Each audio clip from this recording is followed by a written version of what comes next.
Hi! In front of me is Samsung Galaxy F54 and today I would like to show you how you can change font style.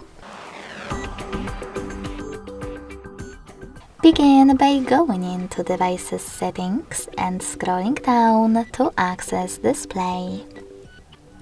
Then scroll down again, click on Font Size and Style.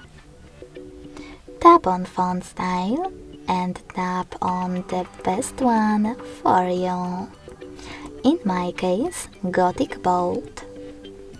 So when I go back, as you can see, style of my text has changed.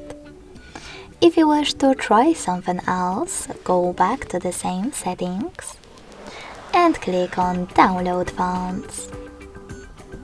Then install the best one for you and go back in order to apply it.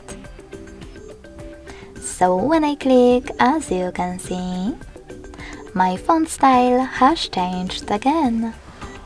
Thanks so much for watching. If you enjoyed this video, don't forget to leave a like, comment and subscribe.